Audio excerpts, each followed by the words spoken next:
আচ্ছা, আমার সামনে এখন তারেক ভাই বসে আছে জনতা দলের। উনি নির্বাচন কমিশনের সামনে বসে আছেন। আমরা জানতে চাচ্ছি, তারেক ভাই কেন আপনি এখানে বসে আছেন, ব্যাপার কি? আমাদের নিবন্ধনটা আটকে গেছে আর কি, এই জন্য পেরেশানি। আমরা এখানে আমরা তো আমি বসে গেছি, অনশনে বসে গেছি, কি করব বলেন। এটা কষ্ট দিচ্ছে। এমন একটা সময় আমরা নির্বাচনে অংশ নিতে পারবো না, এরকম একটা অবস্থা দাঁড় করাই দিচ্ছে। কোর্টে গেলেও কোর্টে তো দ্রুত, কোর্টে তো 1 বছর লাগে একটা মামলা মীমাংসা করতে। তো কি যে একটা অবস্থা, এটাই কষ্ট হচ্ছে, এই জন্য অনশনে বসে গেলাম। কি করবো আর বলেন, রাজনীতিটাই তো আমরা করি, তো যতটুকু পারি সার্ভিস দেওয়ার চেষ্টা করি রাষ্ট্রকে। এখন আমাদের কাটকায় দিল আর কি। তো আপনি যে এখানে বসে আছেন, আপনি কি মনে করেন এই অনুষ্ঠানের মাধ্যমে আপনি আপনার নিবন্ধন নিতে পারবেন? এটা কি আপনি আশা করতেছেন? জানি না, তাদের হাতে, তাদের হাতে, তারা কি করবে এটা আমরা কিভাবে বলি বলেন। আমরা দাবি জানাচ্ছি, বারবার অনুরোধ করছি তাদেরকে যে এটা আপনারা হেল্প করেন আমাদেরকে, আমরা সহযোগিতা চাই। তো আপনি কি এটাকে অফিসিয়ালি তাদের সাথে যোগাযোগ করেন না এর আগে? এখানে গেলে ওই যারা কমিশনাররা আছে এরা বলে রাখে এদের পিএসদেরকে, নিবন্ধনের কথা বললে আসতে দিও না, এরকম করে বলে রাখে, উপরে উঠতে দিও না, এরকম বলে রাখে। অনেক ওখানে অনেক লাল ফিতা দৌড়, বা আমরা তো ঠেলাঠেলি করে ঢোকার মন মানসিকতা রাখি না, বা ওইটা ঠিক না, ওইটা পেরেশানি দেয় একটা, বুঝছেন ভাই, একটা গণতান্ত্রিক রাষ্ট্রে একটা রাজনৈতিক দল পাওয়া প্রতিটা নাগরিকের অধিকার। সেক্ষেত্রে আপনি যদি এইখানে বসতে হয় তাইলে অন্যদের কি অবস্থা হবে, আপনি এটা কিভাবে দেখেন? সবাই অনেক পেরেশানিতে আছে। এখানে অনেক আমাদের ভাই ব্রাদাররা আসতেছে, তারাই ওই কৌতূহল থেকে আসতেছে কি এটা অবস্থা এখানে। আমরা এটা সহজ করতে বলতেছি, শুধু আমাদের দল না, আরো কয়েকটা দল আছে, তারা খুবই কষ্ট করছে নিবন্ধন কেন্দ্রিক। অনেকে অনেক জমি বর্গা রেখা, বন্ধক রেখা, বইয়ের গহনা বন্ধক রেখা কাজ করার চেষ্টা করছে, তাদেরকেও এরকম পেরেশানি দিচ্ছে। তাদেরকে বলি এগুলো করেন না। এখানে বাংলাদেশে 50-এর উপরে দল আছে, তাই না? রাইট। আপনারা বলেন আমাদেরকে কার্যক্রমটা লুকানো বা অস্পষ্ট কিনা, আমরা আছি কিনা, বা আমরা এখানে রাজনীতির মাঠে প্রাসঙ্গিক কিনা, বা আমাদের দ্বারা এই দেশে কোনো উপকার হয়েছে কিনা, বা এই যে গণ অভ্যুত্থান গেল, আমরা সেই গণ অভ্যুত্থানের সন্তান কিনা। অবশ্যই আপনাদের তো সব জায়গায় স্টেক আছে, কেন থাকবে না আর কি। যে সেখানে আজকে আপনাকে রাস্তার উপরে বসে আপনার রাজনৈতিক দলের নিবন্ধন আদায় করার জন্য রাস্তার উপরে বসতে হচ্ছে। আচ্ছা, ধরলাম তারা রাজি হলো, একটা নিবন্ধন করতে কি দিনে দিনে হয়ে যেতে পারে না? একটা প্রসেসটা একটা লম্বা প্রসেস। আমরা 2 বছর ধরে ঘুরছি এটা নিয়ে।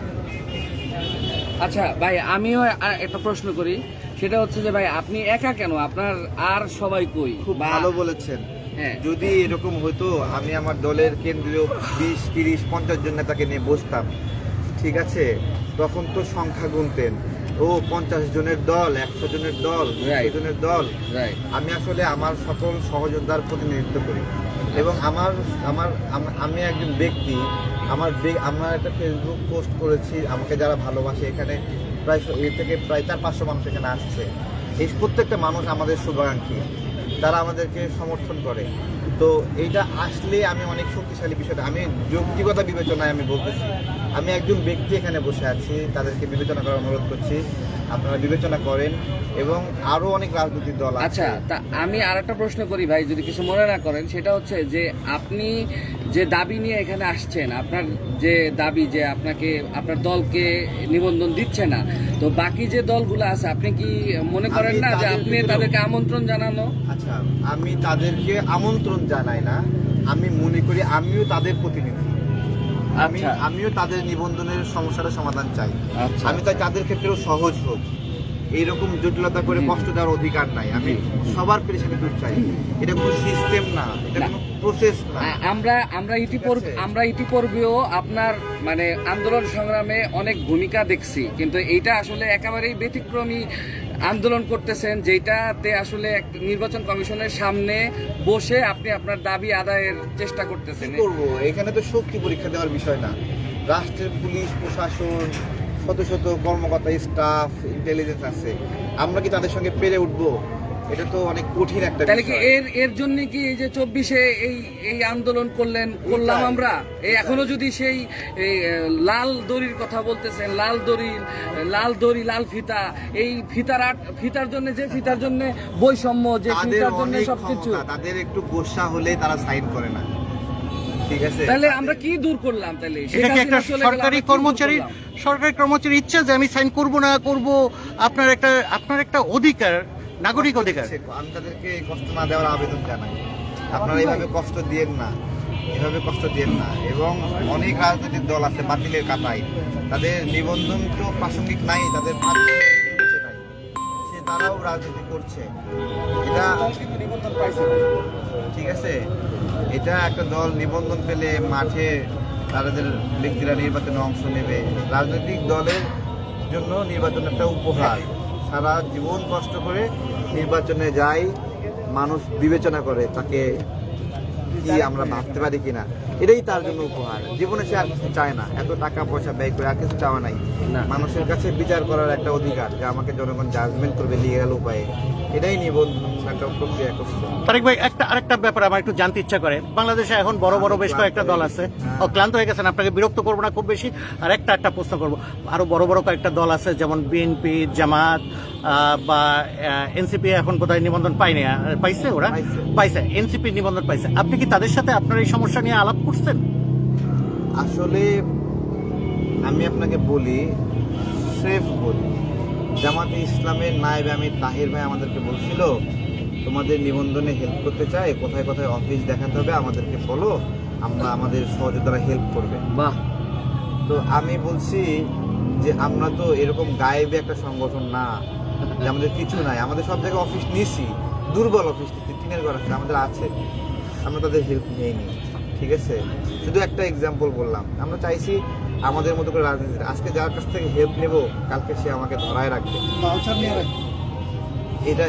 এইটা কেন ওইটা কেন, আমরা এইভাবে ধরা থাকতে চাই না। আচ্ছা, আপনি কতক্ষণ ধরে এখানে আছেন যদি কিছু মনে না করেন? আমি দুপুরের পর থেকে তো দুপুরের পর থেকে আছেন, আর ভিতর থেকে কি কেউ কি আপনার সাথে কোনো রকম কোনো যোগাযোগ করার চেষ্টা তারা করছে? মনে হয় চলে গেছে এতক্ষণে, আমি আছি, সারা তাহলে- রাত আছি এখানে, আচ্ছা, আপনি আপনার এই কালকেও আছি, যতক্ষণ না হবে ততক্ষণ আপনি কি আছি। অনশনে বসছেন এখানে? এই তো দেখেন লেখা আছে।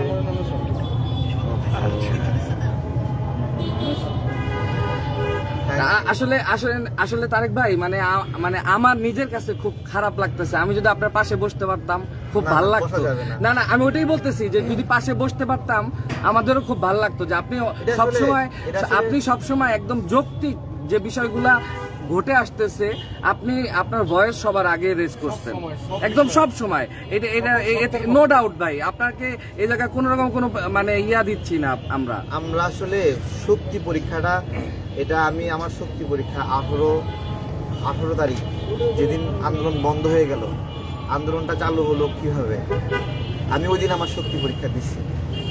19 তারিখ শক্তি পরীক্ষা দিচ্ছি, 20 তারিখ তো আরো শক্তি পরীক্ষা দিলাম। সেদিন আমাকে রাতে না পারে গ্রেপ্তারি করলো, বিজিবি হাঁটু গেড়ে বসছিল আমার সামনে। আমরা শক্তি পরীক্ষা দেবো এখন, বলেন? না না না না, কোনোভাবে এটা কাম্য না। এখন দেখেন, যে আপনার ইন্টারভিউটা নিচ্ছে এবং আমি আপনার সাথে কথা বলতেছি, আমরা কিন্তু আমার ভালো লাগছে, মাটিতে বসে ভাই, সব। অবশ্যই ভাই, আপনার এটা- সাথে আছি। আর যে বিষয়টা বলতে চাচ্ছিলাম সেটা হচ্ছে, যিনি বসে আছেন এবং আমরা দুইজনই কিন্তু 2018 সালে আমাদেরকে ফ্যাসিস্ট হাসিনা গুম করেছিলেন। আমাদের কারণে, মনে আছে?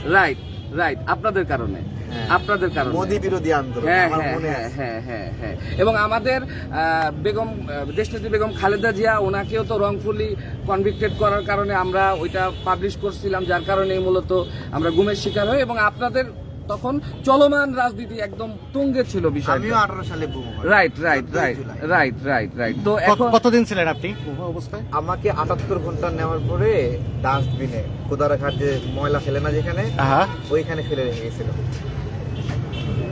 তবে আমার মনে হয় যে এতটুক স্বস্তি বোধহয় পাচ্ছি, যে যদি এখন ফ্যাসিস্ট হাসিনা থাকতো তাহলে বোধহয় আর আপনি দুপুর থেকে বসে আছেন এবং আমরা কথা বলতেছি, আমাদেরকে আবার সে আগের মতো অবস্থানে ফিরে যেতে হইতো। আপনার আমি দেখতে পাচ্ছি আওয়ামী লীগের সামনে এভাবে যদি বসতাম আমার কষ্ট লাগতো না।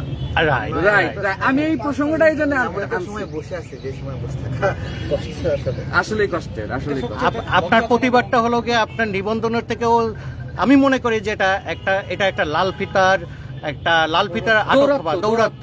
সেই লাল ফিতার বিরুদ্ধে আপনার একটা প্রতিবাদ। শুধু এইটার জন্য আমার মনে হয় না তাই সারা দেশে যে লাল ফিতার দৌরাত্ম আছে সেটার বিরুদ্ধেও তো আপনার এই প্রতিবাদ, নাকি তারেক ভাই? কষ্ট দিচ্ছে তো মানুষকে, সবাইকে কষ্ট দিচ্ছে। এরাই তো রোহিঙ্গাদেরকে আইডি কার্ড দিছে নাকি? অবশ্যই 80,000 রোহিঙ্গাকে আইডি কার্ড দেওয়ার জন্য সৌদি সরকার চ্যালেঞ্জ করছে, এদেরকে পাসপোর্ট দিতে হবে বাংলাদেশের। তারা করছে না? কারেক্ট। সো আমরা তাদেরকে চিনি। 18 সালে নির্বাচন করছে না? কারা এরা? ভালো ভোট করছে না চুরি ভোট করছে? 24 সালে নির্বাচন করছে না? এরাই না? হ্যাঁ, এরাই এরাই আমাদের কষ্ট তো এই সামনেও তো নির্বাচন হবে এদের হাতে, তাহলে ভোট করছে। মানুষ স্বস্তিতে চাইছিল, এখন হচ্ছে নব্য এটা শেষ করি। লাভবিতা দৌরাত্ম। তারেক ভাই, আপনাকে আর কষ্ট দেবো না আর কি। ধন্যবাদ আপনার এই বিষয়ের মধ্যে বসে থাকার জন্য আর কি, যে আমরা আপনার সাথে আছি।